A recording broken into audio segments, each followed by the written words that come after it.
Hey friends, and welcome to the Girl Means Business podcast. I'm your host, Kendra, a photographer and educator on a mission to help you find your passion, power, and purpose through entrepreneurship.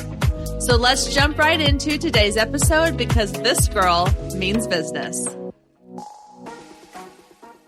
Hey guys, and welcome back to the Girl Means Business podcast. I am so happy to have you here as we dive into a brand new month, as we jump into November.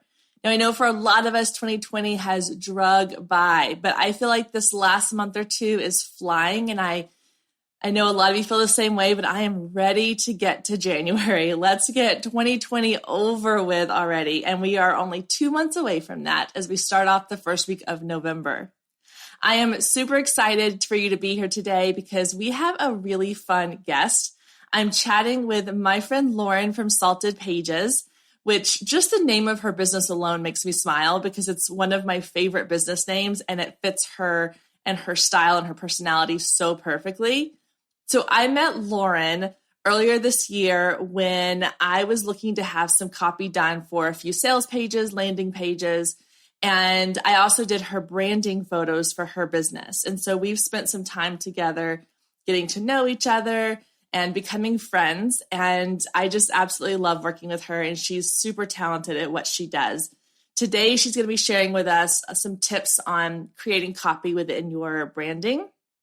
And if you are listening to this interview today and you're thinking, I love this, this is great information, I want to know more, then you're in luck because this month inside the Business Builders membership program, Lauren is our guest expert. So Lauren is going to be creating all the content that goes inside this month's Business Builders toolkit with do's and don'ts for copywriting, checklists, tutorials, all kinds of really great information on how to use the words in your brand to evoke emotion, excitement, and get people on board with your business and creating a following of people who are excited to hear what you have to say. So as you're listening to this episode and you're thinking, I want more of this, then head to girlmeansbusiness.com/business builders. You can check out that link in the show notes below and sign up for our monthly membership. It's $27 a month. And each month you will get a new toolkit with a different business topic that you can use right away to implement in your business. The whole purpose around Business Builders is to build a business without the overwhelm of traditional courses and workshops that throw a ton of information at you at one time. You are getting one building block each month with tons of resources, guides, templates, everything you need to implement it into your business right away and start seeing results. And like I said, this month we're talking all about copywriting with Lauren as our guest expert. So head to girlmeansbusiness.com/business builders and get signed up today. All right, guys, let's get to my conversation with Lauren from Salted Pages. All right, guys, I am here today with Lauren from Salted Pages. Hi, Lauren. How are you? Hi, I'm doing so well. How are you? I'm good. Thank you so much for chatting with us today. I'm really excited to talk to you today. Of course. We're going to have a great time. I'm looking forward to it. Yeah. So, okay, start by telling us who you are, what you do, and sort of your story, your journey of how you got to where you are. Of course. This is the fun part that I always feel like I could just spend years talking about. Every person has a different journey, and especially when you're interested in growing your own business or starting your own business, I feel like there's always bits and pieces that you can take. So I'm glad that you asked. So I'm Lauren. I'm the owner and content strategist for Salted Pages. It's a business that I run. And my journey really began while I was in college. I studied journalism and happened to apply to a job that by chance was remote, which now kind of seems really normal to be working remotely. But back then it was kind of like a rarity. There was a guy who worked from home and it needed someone to help with his content writing and management. So that kind of started my journey into the world of writing for people, working my own hours, working where I want to and when I want to. And from there, I grew it into what it is today, a business, and not just, a freelance gig. And that's really helped me a lot. Instead of pitching to people and going out and finding different jobs, I kind of pivoted and switched that on its head. And now, operate all this as a business, as a website with packages and offerings. And, I do my own marketing and run it as a business. And it's so fun. It's so much more rewarding and so much better than the freelance side of things. I'm sure there's a lot of creatives out there, graphic designers and website developers, and the freelance world is hard, but I feel like the business world, while it has its own challenges, is so much better and has made things a lot easier for me. So anyways, that's kind of, the backstory of all of that. Started freelancing in college and then now have my own business called Salted Pages. And my focus today with my clients is all about that content that we're creating for their business. So that's website content, blogs, email funnels, and it's super fun. I have a lot of really great people that I've gotten to know through my work, and also get to play around on like the search engine side of things too, which adds a little bit of a technical, not creative, but it's a fun aspect to what I do in addition to the writing side of things. That's awesome. So have you always enjoyed writing then? Is that something that like ever since you were little, you were just naturally good at, or did you learn how to do it? Yeah, I guess I'm just really blessed to just have grown up with this natural ability to write. In school, I remember a lot of other kids would like look at the blank piece of paper and they would just struggle and they'd have to get help from their parents. But I always really looked forward to getting it done and never had that blank paper stare. Like that was just an opportunity for me. Like, great, I get to fill this in. I get to add my thoughts. And I really enjoyed it. I remember there was a class, I think it was like 5th grade. We had to write an epilogue. So we all read a book together and then you had to write the story that would potentially come next after that. And they asked me to read it out loud to the class. And I was like, me? Why? And I thought everyone else would be reading their story too, but it was just me. They just wanted me to read my section. And that's kind of, I think, when I realized, oh, I guess I don't just have an easy time at this, but I'm also good at this. So that was my experience. That's amazing. Yeah. Because from someone who has not had that experience, that has definitely been something like in my business that I've struggled with, because I have no shortage of ideas. It's getting the ideas on paper and in a way that connects and resonates with people. So I highly admire what you do, because anytime there's somebody who fills in gaps of what like your weaknesses are, it's always interesting to me. It's kind of like people who write songs. Like, it amazes me how they can just come up with these things, and the way that, when you're writing for people and you're able to put words together that on their own are just words, but when you put them together and they create something so powerful, like that's magical. And I'm in such awe of when people can do that. So I'm curious to learn today kind of your process and how you do that, and like what are some tips you might have for other people. So let's jump right in. So let's talk first about websites. I know you've done and you've helped people with their website copy and helping them create content for their website. So what are some tips or some starting points for people who are designing their website or updating their website? And specifically maybe for people who are like, I feel like my imagery is good, I feel like my branding is good, but somewhere there's a disconnect between people coming to my website and staying on my website or feeling like it's a place for them. So how can they bridge that gap? Yes, you hit the nail on its head. So many of my clients have such an eye for aesthetics and beauty and design, but then they publish it, or maybe they haven't even published it yet, but as they're going through it, they realize that the content is lacking and that the conversion rates are lacking. And that's where the text, the copywriting actually comes in, because as beautiful, even if you're a photographer and people are hiring you literally for the photos that you're taking, and so your website is kind of a portfolio for that. If you don't have that text there's a lack of trust that's created. There's a lack of storytelling. People want to see the beautiful products that you have, see a gorgeous website, but then be able to read about what it is that you have to offer and what makes you unique. If you just have a bunch of beautiful photos and a pretty design, sure, that's great. They'll kind of flip through it like a magazine, but they won't click that book button. They won't contact you and hire you for your services. So the content really needs to be, informative, engaging, helpful, create that connection. They want to hear you. Just like, we're talking today, Kendra, they want to hear your voice in your website and trust you and like you and hire you because of that. So the text is like my favorite thing, because that's what it does.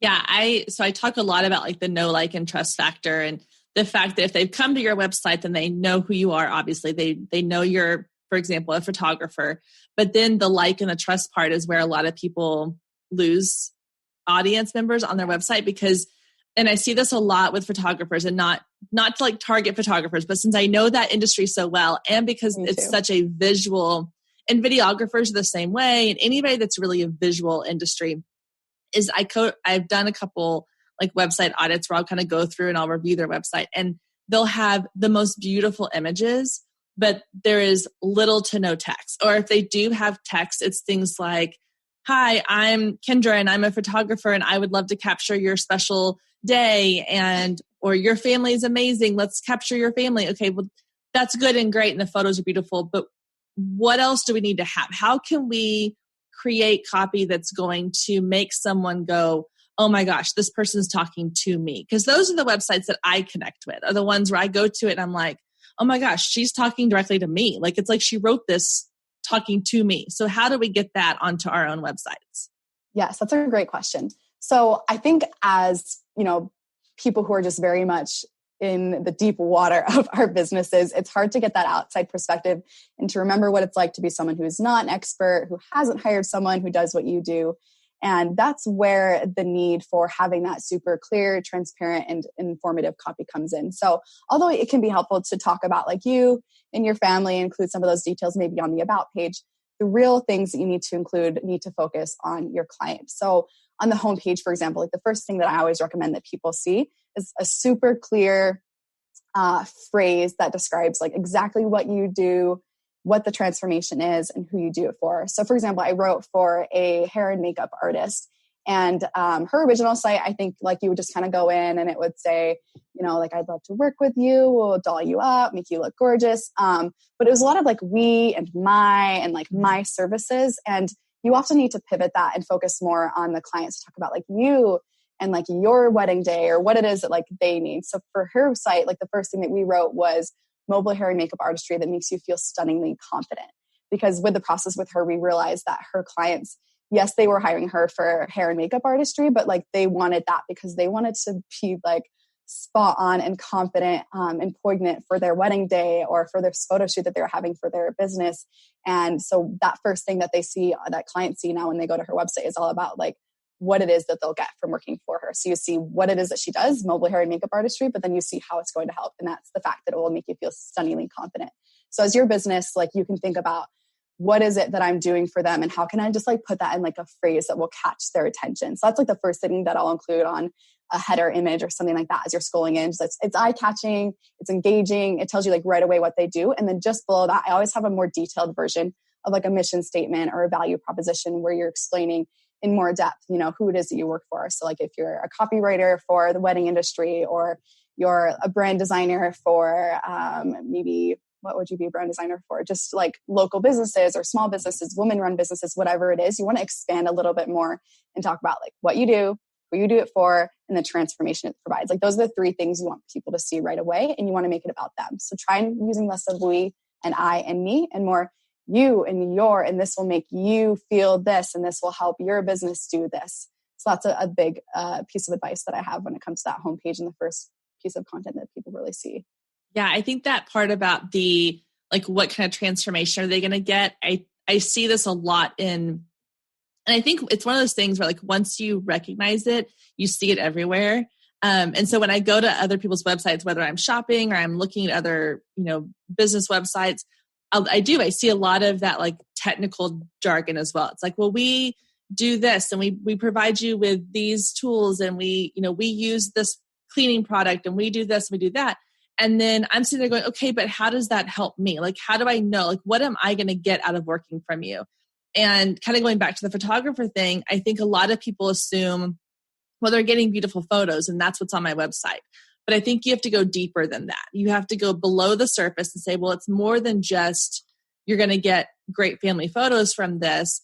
It's you're going to, capture a moment in time that is so fleeting because your kids are only this size for so long. Or if you're a newborn photographer, within the first 4 weeks of a baby being born, like they change so much. And so being able to really tap into, like you said, sort of what they're going to get from it, I think is really helpful. Yes. And speaking of, the photographers, but also people who don't have a very visual product or service, regardless of how visual like your site and your products are, I think it's super important, like you said, to dive in and explain your process and to stand out. You're not like every other like service provider out there. So the writing on your website can help you stand out. You'll describe what makes you unique. If you're funny, be funny on your website. If you're the one that's going to show up and work with them, don't be a different person on your website and then be frustrated when they're confused about who you are in real life. You want that to match. You want it to line up. So if you're that like kind of semi-sarcastic, but super funny and welcoming person, be that way on your website. But if you're a little more cool, collected, and professional, do that on your website, but then make sure that's who you are with your clients too, because it will bring the right people to you and it will ensure that they're happy and comfortable with throughout the same process. The worst thing you can do is try to be someone else on your website and then work with someone and like disappoint them or confuse them because that doesn't match up. You need to be consistent and get into the details, stand out. Stay with us. We'll be right back. If you've been listening to the Girl Means Business podcast for any amount of time, then you know my love of email marketing runs deep. Not only is it a great way to generate new leads, but it's one of the most effective methods for nurturing warm leads and turning them into sales. Now, over the years, I've tested several email platforms, and my favorite by far is Flowdesk. Not only do they make email marketing simple and easy, even for the technically challenged, but they have everything you need to create stunning emails, capture leads, make sales, and automate the entire process, giving you time back in your busy day. And the cherry on top is you're only charged one flat fee no matter how many subscribers you have. So while other platforms will increase your price when you go over your pricing tier limit, Flowdesk has no price increases or hidden fees. If you're ready to give Flowdesk a try, click the link below in the show notes to save 50% off your first year. Let Flowdesk help you design emails people will love. Click the link below and check it out. I have a feeling you're going to love it just as much as I do.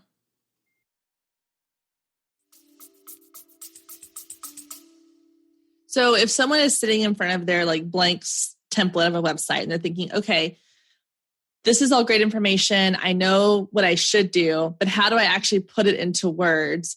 Do you have any tips for people who are just kind of in that phase of like, I don't know what words to use. I don't know like how wordy should I be? Should I be like to the point and a little more direct? Should I be a little more like flowery in my wording?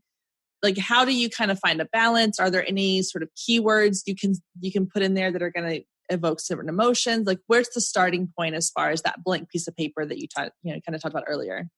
That's a great question. So I actually recommend whether you're DIYing your copy or if you're hiring someone to do it for you, you always want to make sure that before you open that blank page or grab that blank piece of paper, that you first like think about your business and your brand as a whole. And this is more of like a discovery process, an interview process.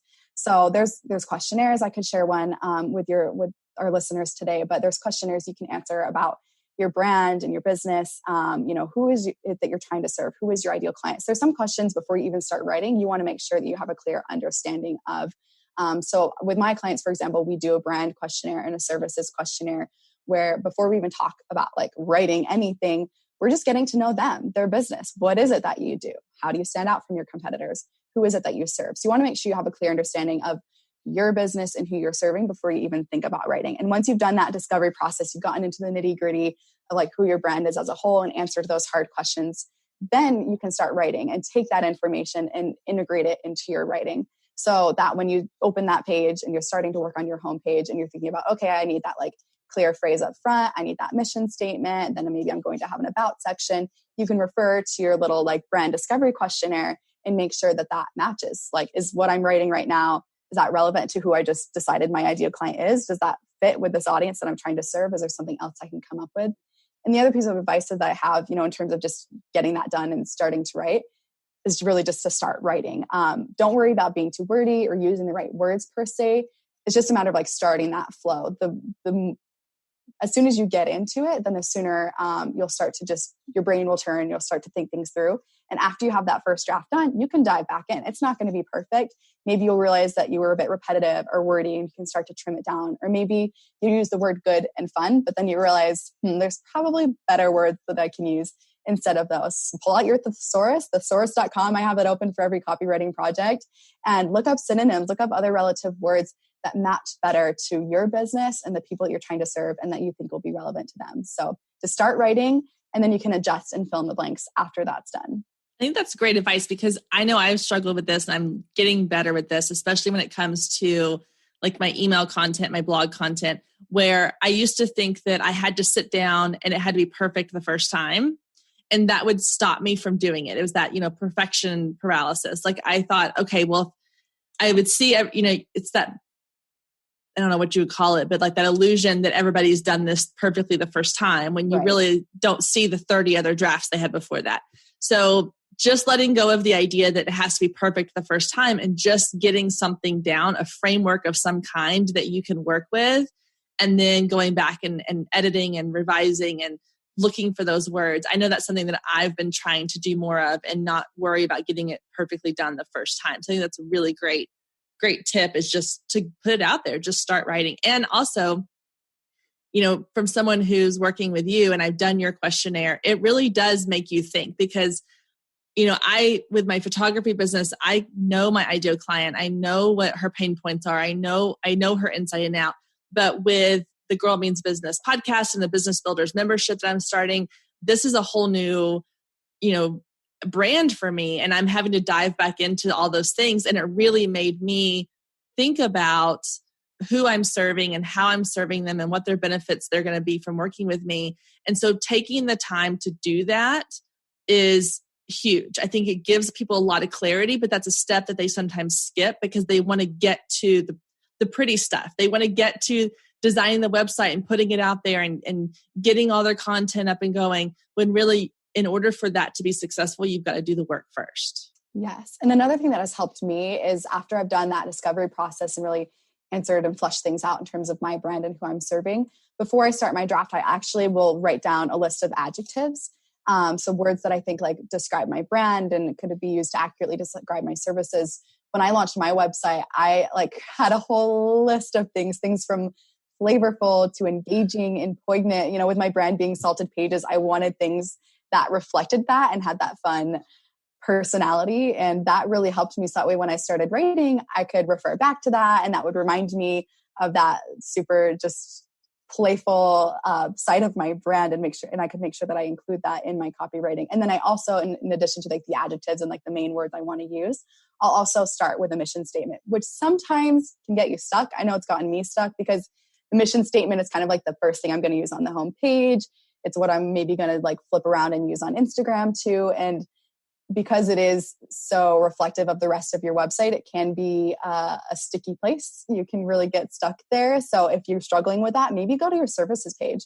You know what you're offering, you know what your packages are. You can outline all of those, add little paragraph descriptions that describe them. But when you're ready, jump back into that mission statement, because once that's solidified, that's where you're going to kind of work off of on the rest of your site, because your mission statement really defines what it is that you're doing, who you do it for, and it can have some of those playful adjectives that you've selected, and then you can kind of use that as your starting point for the rest of the website.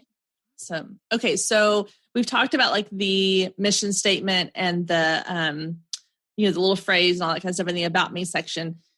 Let's pause the About Me section for a second. So are there any tips you have for About Me? Because I see a lot of people do their About Me section. They'll say, hi, my name's Kendra. I'm a photographer. I've always loved photography. I love what I do.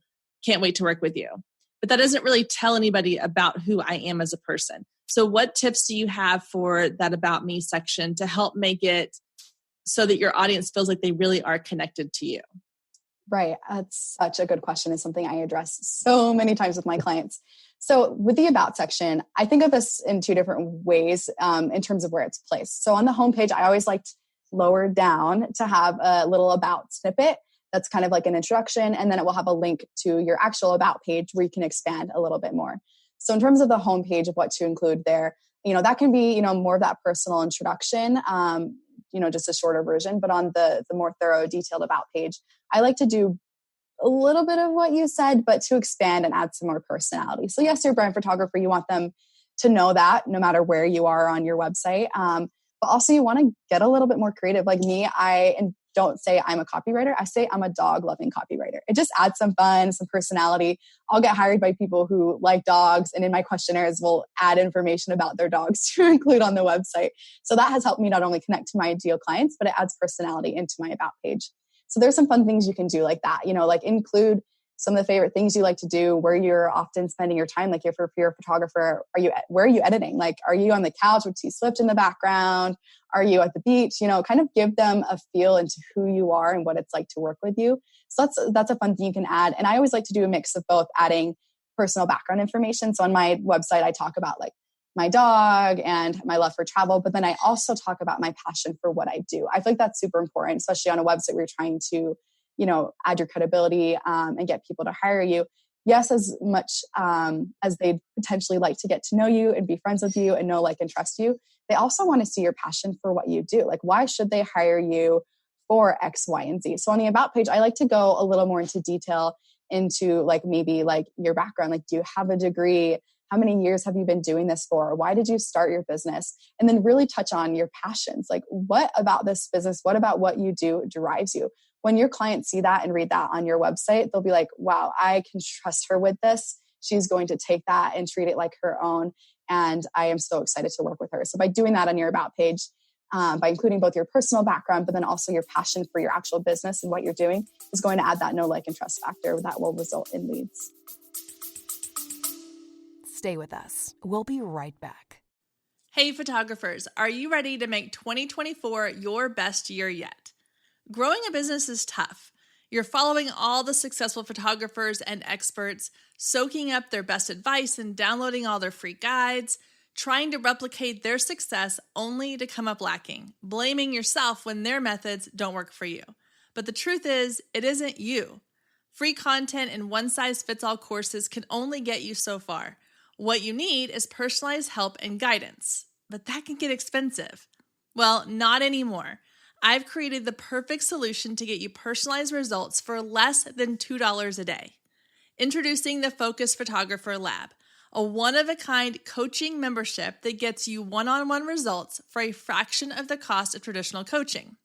Inside the lab, you'll find the 3 C's to success: classes, coaching, and community. With classes, you gain access to a treasure trove of pre-recorded trainings and invaluable resources.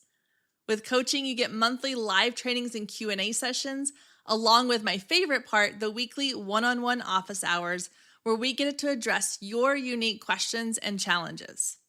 And then there's the community, where you get to connect with an amazing group of talented female photographers who share your passion, supporting each other and inspiring each other to greatness. The best part is it doesn't come with an expensive one-on-one coaching price tag. You get all of that for just $47 a month. You can even try it for free for 14 days to make sure it's a good fit for you. And there is no contract and no obligation. You can cancel at any time. So what are you waiting for? Head down to the show notes and click the link to learn more and get signed up today. And let's make 2024 our best year yet. Yeah, that's awesome. I love the idea of putting like a little snippet of your About section on your homepage. I hadn't thought to do that, but that way it kind of drives them to like want to know more about you, like a little teaser. So besides the homepage and the About Me section, you kind of touched on like the services. What are some other places we need to have really good copy on our website? What are some things that we need to make sure we're including? Like, do you have kind of a checklist of items, or is it different for every every industry. Brand, every industry? What do you suggest for that? Right.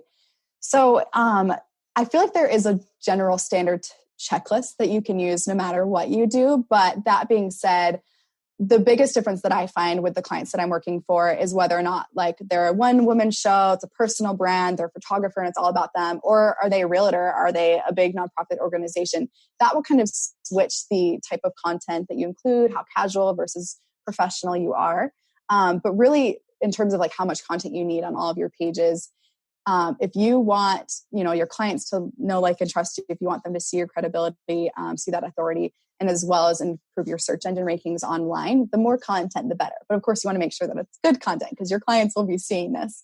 So I recommend to have at least 300 words on every page, because otherwise, by Google standards, that can be kind of considered thin, which means that they may not really even rank it. They may not even really add it to the search engine results. So if your website's not doing well, go through and check the word count in each of the pages. If it's not 300 words per page, that's going to be an issue for you and you'll want to expand. So then the question is, well, what do I add? Kind of like what you were asking, Kendra. So on the services page, that's an opportunity for you to not only list a little bit about what's included in your packages, potentially list a starting price, but then you can also on the services page really touch on the transformation. You can have a bullet list of benefits of being, whatever it is that you do, or add some reviews, add some testimonials, or maybe describe a story, like Sarah and I worked on this, and you can really dive into how you actually help someone and kind of do a more storytelling side of things on your services page. So that's something you definitely want to make sure that is fleshed out. A lot of people will pretty much go to your homepage and then want to see your prices and see your packages. So they'll just go directly to the services page. And if that's too thin, if that literally just says, well, you're going to hire me for $5,000 and this is what it is, that's kind of pushy. It's like going to buy a car and right away they try to hand you the keys and a contract and ask for your check. And that just feels uncomfortable. So you want to make sure that you're welcoming them into that services page. You're describing the transformation, describing the benefits. And then, jump into the details of those packages and answer the most frequently asked questions within the details, but don't overwhelm them. If you have a ton of different questions that you're getting asked all the time, try to cover those just within the content. But if there's more details like, what about the copyright for this? How do payments work and things like that? I would reserve those details for later on in your process, perhaps as a proposal, perhaps that's covered during an intro call.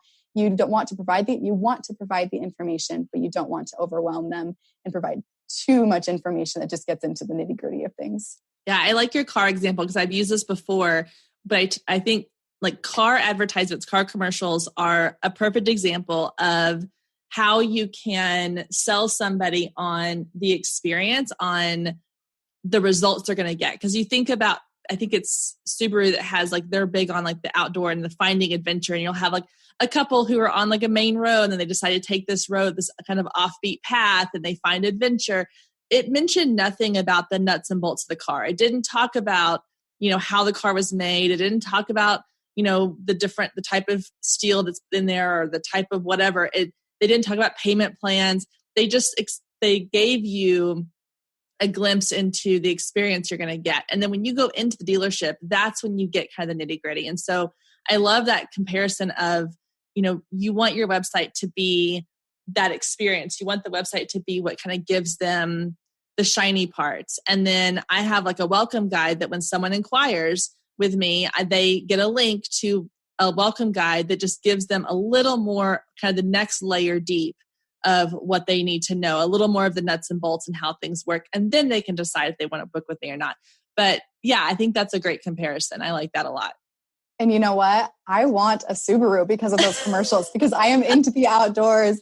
I think for some of us, it's hard, visually we can connect, but then you're looking at your website, you're looking at your keyboard and you're like, how do I actually write about that?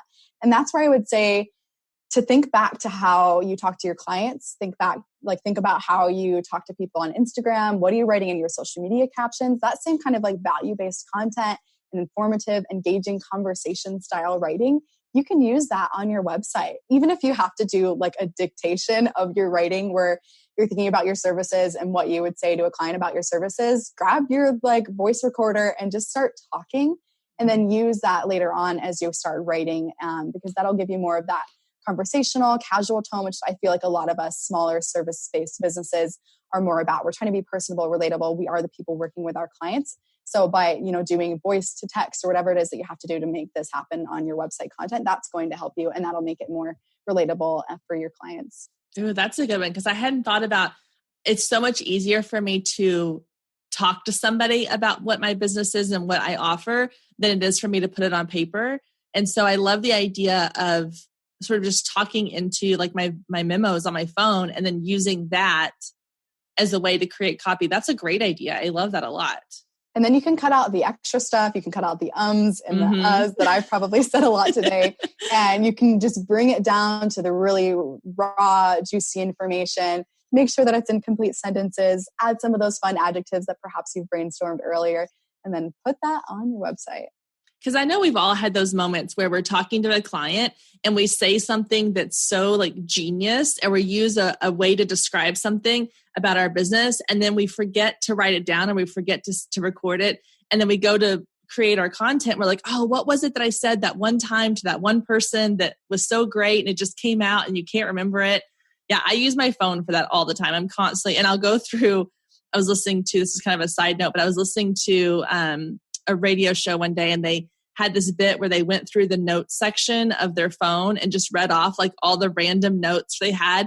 And I was like, oh, I could totally do that. Like if you pull up my notes section, I have got the most random things saved, because I was watching a show the other day, and there was like a line that somebody said, and I paused the show. My husband's like, what are you doing? I'm like, no, I need to write that down. It was such a good quote. And he's like, just do it later. I'm like, no, I'll forget. And I'm sure it's in my notes somewhere. And I'm going to go back to it, be like, what exactly was that again? But use the technology you have, because if you're not at your computer and like an idea or a word or a line hits you, like record it, put it in your notes, write it down, something, so that you can always go back to it. Yes. And then another cool thing that you can do is you can record your client calls.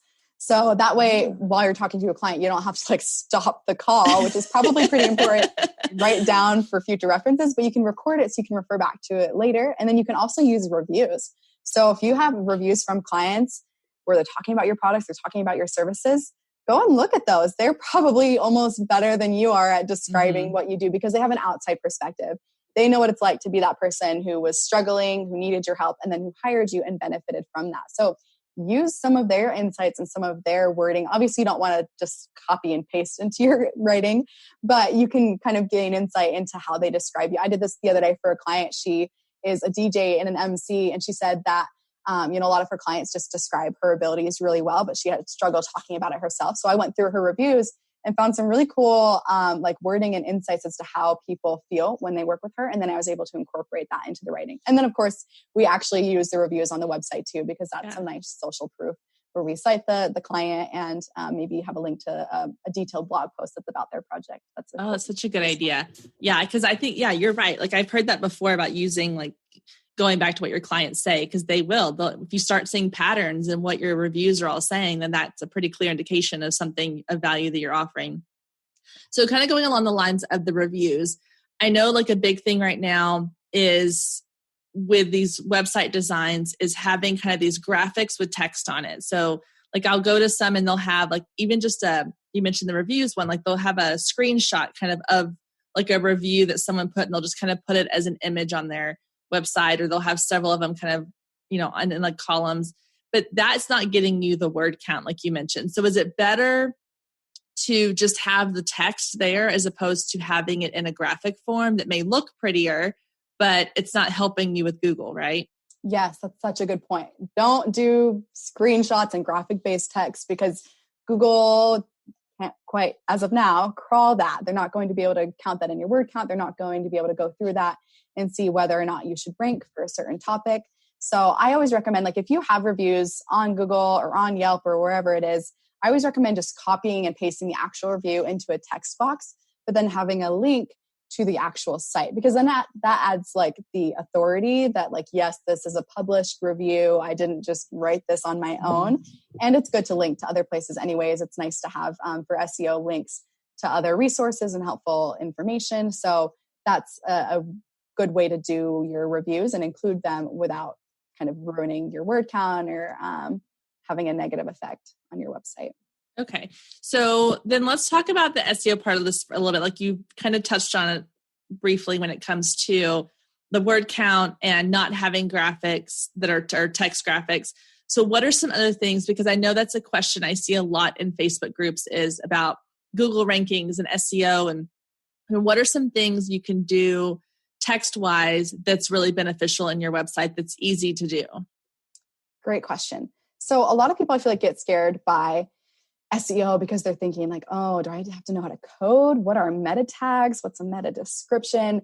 And all this industry jargon scares people away. They feel like they're going to have to spend a million years to do anything well on their website. But really my focus as a writer is the front end optimization. So actually just making sure that I'm using the right keywords within the actual content that I'm writing and publishing on my website. So I don't do a lot of back end stuff. I mean, there's a few things that you can do. But again, you don't have to know how to code to do all these things. So when it comes to some quick fixes, or well, they're not really fixes, but some ways that you can help your website with search engine rankings is to do some keyword research. So there are some free tools where you can find the keywords that you should probably include on your website if you want people to find you for those things. keywords are all about just making sure that you have the right wording on your website. So that if a user is looking for something and you offer that something, they're more likely to find you. I always like to tell the story. It's a little overused in my own background and experience just with my clients. I like to tell it a lot, but it's really helpful in terms of understanding SEO. So I was a reporter at my university in college.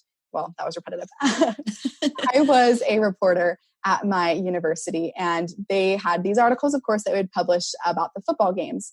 And they just were not ranking well at all. They would talk about like the score, so-and-so scored a touchdown, but they just didn't rank. And it was weird because you would think that if the university itself is publishing a story about their own football game, if someone was looking up information about that game, they would find it. But that wasn't the case with them. And they realized after doing a little bit of digging, or maybe someone who had a bit of a clue about search engine optimization came and spoke to them. But what happened is they realized that they got so into the nitty-gritty of the football game and what happened, giving the play-by-play, they forgot to actually mention like X team versus X team football game. So the actual wording that someone would go online and search into that little search bar to find that story about the game, they didn't have that keyword. And because of that, people weren't finding them and they weren't ranking well. So they started to fix that. And every time they published a story from then on out, they made sure to include the keyword or the keywords that people would be using to find that football game. So they would say like football game between X and X, or X versus X football game. So that way they could actually be found. So that's what you want to do with your website. What is it that you do? What are people going to search for to find someone who does what you do? So the first thing you can do is just go into Google and just search things that relate to what you do. So if you're a brand coach, just type in brand coach. Like, what is it pulling up? Is it actually pulling up brand coaches? Is it pulling up something totally irrelevant? Maybe that's not a good term if it's pulling up something totally unrelated to what you do. I looked up brand coach today and it was pulling up like the fashion brand Coach. Oh, yeah. Like if I'm actually a branding coach, that's not going to be super helpful. No. Coach itself is such a big brand. I'm not going to be able to compete with them. But there's other terms like branding coach or personal branding coach that you can add to your website content to make sure that it ranks well. So I'll start in Google just to make sure that like I'm using the right term, that if I look that up, it's pulling up something similar. I feel like if my business was pulled up in that search, it would make sense. And then I'll go into some keyword research tools. Google Keyword Planner is a free one. Ubersuggest is a free one. And I'll type in those same terms and it will show me how often they're searched. So it's called like their search volume. It will show me the competition. So how easy or hard it is to rank with that term. And then I'll select one main term per page on my website. So maybe for my homepage, I'll optimize it for like if I'm a wedding photographer based in Oregon, I'll optimize my homepage for Oregon wedding photographer and I'll add my business name in there. And then my about page, maybe I will optimize that for like wedding photographer in Portland. So there's different like versions of keywords you can use. And then you want to optimize each page for them. And by optimize, I just mean to make sure you're using that specific phrase in the title of the page, throughout the content, in subheadings. And you can do this naturally, on your homepage, where it has the mission statement, it might say, I'm a brand photographer who focuses on, X, Y, and Z. So that's that mission statement. And then maybe there's an about section that says, again, as a brand photographer, I do this. And so you're just using the term naturally as if you're talking to someone about what you do, and you're just making sure to throw it in there occasionally. And that is going to help you. And that can optimize your website without having to know how to code. Stay with us. We'll be right back. You love listening to podcasts, but have you ever thought about starting your own podcast? Maybe you want to build a brand, grow your business, or are looking for an excuse to talk about your favorite hobby. Whatever your reason for making a podcast, Buzzsprout is the place to start. Since 2009, Buzzsprout has helped over 300,000 people launch their own podcasts. Buzzsprout walks you step by step through the whole process and will give you powerful tools to start, grow, and monetize your podcast. Ready to get started? Click the link in the show notes to get our free step-by-step guide to starting your podcast today. That's awesome, because I think that some people get a little nervous. They've heard so many, I don't want to say horror stories, but just bad feedback about, like keyword stuffing, and don't try to make it sound like you're adding too many keywords, but you have to have those keywords in there. And so let's talk a little bit about blogging, because I know that that's a really great way to kind of boost your SEO too. You get a lot of word count, you get a lot of keywords in there. I do know a lot of people who are blogging, but they're not blogging in what I would probably say is like the most optimal way. And again, going back to the industry I know, which is photography, I see so many photographers that will post in groups. They'll say, oh, I haven't posted a blog post in a while because I haven't been shooting a whole lot. And I go and I'll look at their blog post and it's all, oh, I photographed this family. They were great. Take a look at their photos. And they'll have like 30 photos, but they'll have maybe 2 sentences of text. So I think when it comes to blogging, like what are some tips that you have for creating content when, for example, if you're posting like a photography session, or maybe you are a baker and you love to create really beautiful cakes, but you need to have some kind of story to go with it. How do you create that content? And then B, what's the benefit of having that? Great question. So you're right. A blog is really important if you want your website to rank well. Your website is kind of like your property. If you only have 5 pages, you've got like 5 acres in town. That's not a lot of land in comparison to how much land there really is. And the more blog posts you add, then, your property gets bigger, and that, affects how well you are ranking online, how many people are likely to find you. The more acres you have, the more likely it is that that little butterfly is going to happen to fly over and land on your property. So that's kind of how your website works with the blog. I love that analogy. That's awesome. Yeah, just came up with that on the fly.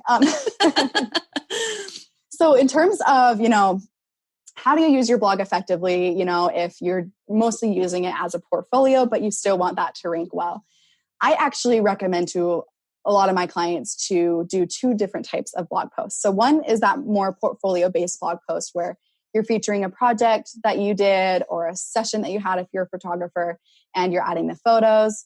And it's definitely a big mistake to only add a couple of sentences. So with those type of posts, I like to go into more detail about that project or about that photo session. So I'll add information maybe about the couple that I photographed or the business that I worked with, their needs, and you're kind of telling the story. And the goal there is that if someone, if a potential client opens that blog post, they'll see the value in working with you as well as the photographic results, whatever that might look like for your business. And then to optimize it, it's a little bit more challenging because a lot of your posts might be the same. If you're a wedding photographer, you're going to have a lot of wedding photo features. If you're a brand coach, you'll have a lot of branding features. But what you can do is kind of find something super specific within that project to focus on and optimize for. So a lot of photographers, a big thing they can do is to optimize the post based on the venue or the location. So if there's a venue that gets a lot of searches, you've done your research within that keyword research tool, you'd like to photograph there more, and you happen to have one wedding that you did there, then I would make that post all about that venue and include the photos from it. So within the page title, the actual blog title, you can include the venue name and maybe the names of your clients, just to make it so personal, like it's still about them. And then within the content of the post, because that's what I'm trying to optimize it for, I'm trying to optimize it for that location, I'll include that throughout the content of the post. I'll describe the location. Maybe you can go into the amenities and features of that location. So that way, if people are actually finding this post, it's helpful to them, it's relevant to them. If they're like a client that's planning their wedding, they'll be like, ooh, that wedding venue does like look as beautiful as I thought it does. Look at these photos. I want my photos to look like that. And then they might hire you because of that. So you want to be informative and helpful. And if you don't have the opportunity to kind of focus on a location or whatever it is, then kind of niche down into like what the project was. Like as a copywriter, I've done some blog posts that are like about copywriting for photographers or copywriting for web designers. And each of those can be optimized based on that specific target audience. And then that can help me with my ranking. So you can do the same thing with your business. So just get specific about what that is about, and then make sure to actually like be helpful and informative. Describe the process, describe the transformation, maybe include a review from that project, and that can be helpful for you. So that's a way. That's a way to add some more content to those portfolio pieces. But then the other type of blog post that I recommend doing is more of a helpful and informative blog post that maybe doesn't even feature any of your work, but is a guide for potential clients or just for people online so that you add some more credibility to what you do. So if you're a photographer, you can talk about lighting, locations. You can talk about how to prep for your engagement session. There's so many different things you can do that will be helpful to your clients anyways, but that can also help with your website rankings. If you're in any of the other industries, if you're a product-based business, you can talk about how to use that product or, benefits of that product and talk about like how that product can change your life, something along those lines that people are looking for. They're looking for help and information regarding that, and just kind of like add that perspective from your business as the expert in what you do. and be that resource that they go to when they need help with that specific area. Yeah, it's interesting when, this is something I've done for a long time as far as the creating content that adds value. And again, the more you do it or the more you're aware of it, the more you see it in other companies. And I've started kind of a swipe file on my computer and in my email inboxes. I no longer shy away from like getting on people's email list because I want to see what other people are doing with their content. And a lot of times I'll get on a list and they'll send out emails. And a lot of times it links to like a blog post they've done or something on their website. And I ordered recently some makeup from a company and I get on their email list because, you sign up and you get like a free shipping or 10% off, whatever the deal was. And I started getting their emails and I like their product. It's great, but they have like one product on their whole line that I actually will use because I just don't wear makeup that much. And so I'm like, I don't really have a need to like buy a bunch of makeup, but I love the content they're sending out because it's helpful to me. It's not only like, hey, here's our newest, greatest product. It's, hey, here is this concealer that you bought.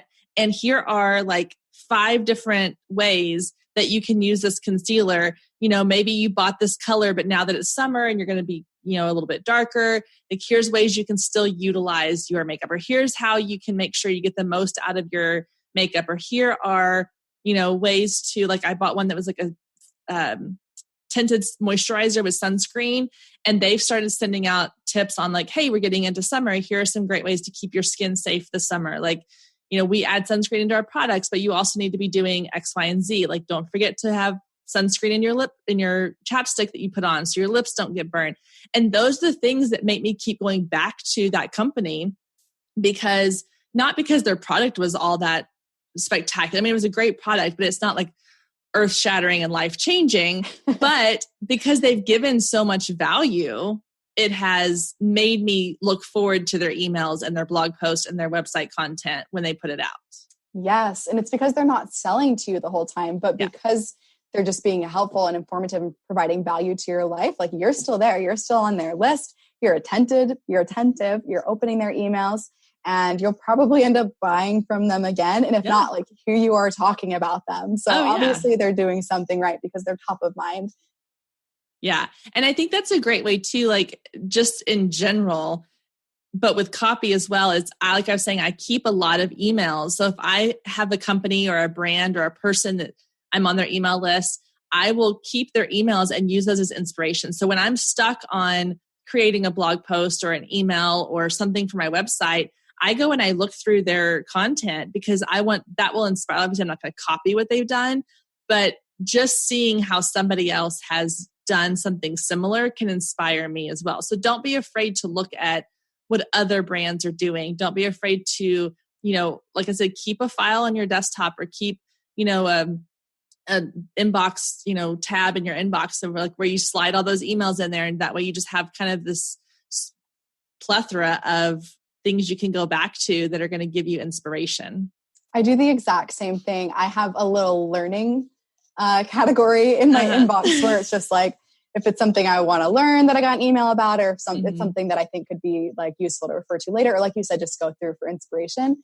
It's definitely an awesome thing to do. But the one, I guess, warning that I have is just to make sure that you don't read through that kind of stuff within the same allotted time, like 5 minutes that you're planning on writing, because then I feel like you're more prone to just end up copying them. And that's going to serve against you, because you need to go start back at that questionnaire side of things. Like, what is your brand? What makes you different? Why did you start this business? You want to focus on that area. It's still okay to like go to other people's sites and be like, what the heck do I talk about on my about page? Let me go look over here.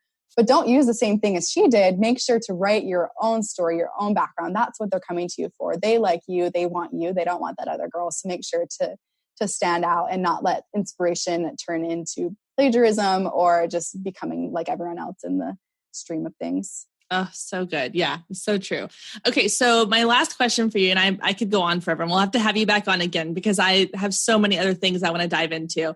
But my last question for you is this, and I kind of end a lot of my shows with this, and that is, if your best friend came to you today and said, okay, Lauren, I have this great business idea. I want to get started, but I don't really know where to begin. What would be your number one piece of advice to her starting a business?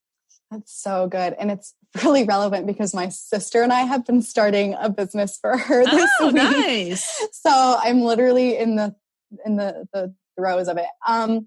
What would I say? So I think when it comes to starting a business, I feel like the first thing you really want to do is make sure that you know exactly what it is that you want to do and how it will help. As much as you put effort and investments into designing a beautiful logo or getting a nice website developed or paying for a bunch of social media ads, if you don't have something of value that you're able to describe well, then it's not going to do you any good. So that's where I would start, is just making sure like you know exactly like what it is that you're doing, like what is that package, what's included in it. But also, like, number one, know how it's going to help. Like, what's the transformation going to do? Because if you know that, everything you do is going to be way more successful when you're writing your website, when you're on social media, when you're talking to clients.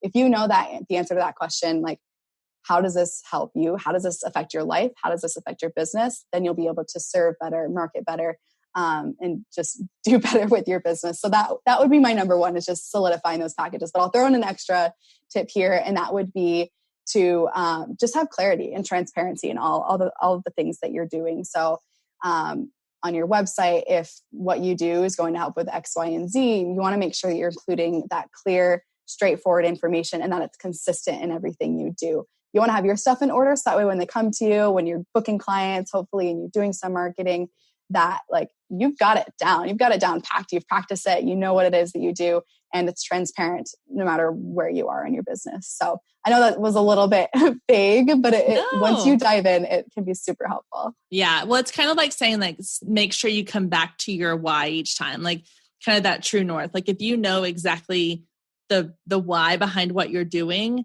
then anytime you feel yourself kind of straying, you can always come back to that. Like you said, like your purpose behind what it is that you're doing. So I think that's a great piece of advice. And it's definitely one that I have struggled with early on in my business, because I got sucked into like what I call shiny thing syndrome, where I just was like, oh, but this looks fun and this looks fun and let's try this. And I forgot to come back to like, no, what is the real purpose behind what I'm doing? So I think that's a really great piece of advice. Okay. If I could change it, I think,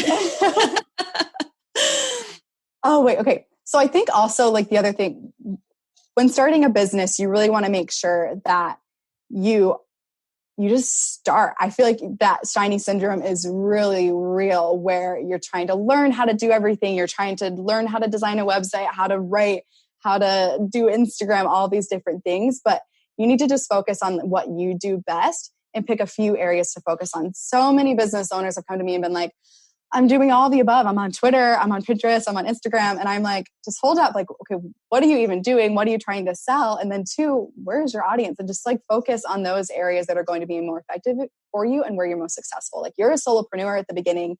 And if you put all of your eggs in all of these different baskets, they're all going to be pretty empty. So you want to focus in the few areas that you're good at. Like if you're an amazing coach, then focus on like, where can I like add that authority? Like I need to get on my Instagram stories and focus there. And like, that could be a good area for you. Don't get distracted. Don't try to become an expert at everything. Focus on what you're good at, get help where you need it.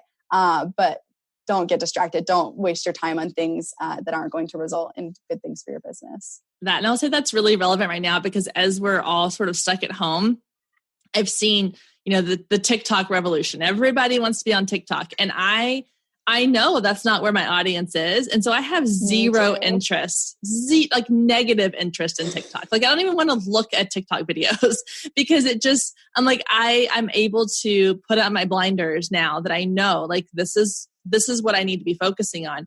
But 2 or 3 years ago, if I had been sitting here doing the exact same thing and TikTok came along, I'd be like, oh, I need to learn how to use TikTok and I need to start doing this. But now that I'm focused, it's so much easier to say no to things that are just going to be a time suck. So yes, that's a huge, huge piece of advice. Definitely. Yes. To know how to say no is so hard.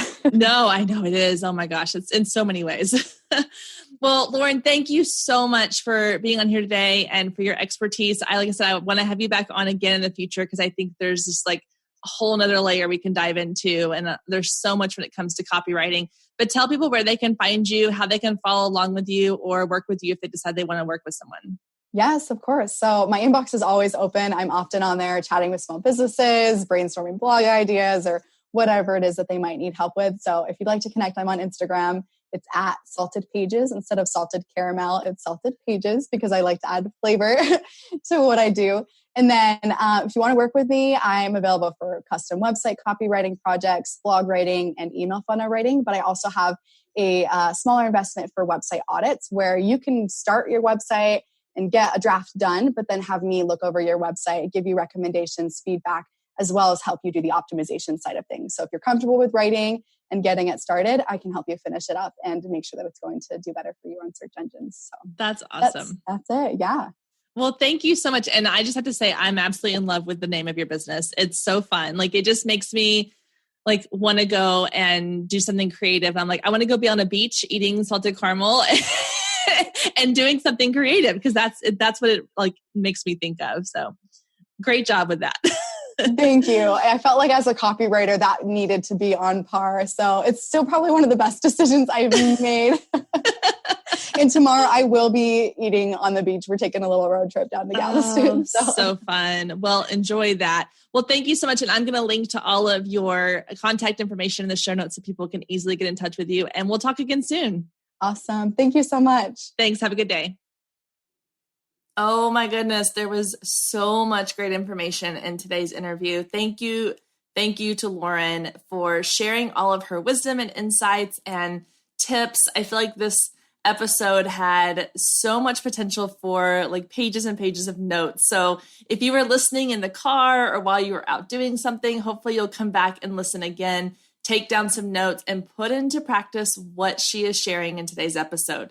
And don't forget, if you want to learn more from Lauren, if you want to learn more about copywriting, do's and don'ts, tips and tricks, all the things, then head over to girlmeansbusiness.com/business builders, sign up for the November Business Builders membership, and learn from Lauren, our guest expert inside the membership this month. All right, ladies, that does it for our episode this week. Thank you so much for being here. Thank you for tuning in each week and for your support of the Girl Means Business podcast. I can't wait to see you back here again next week, same time, same place.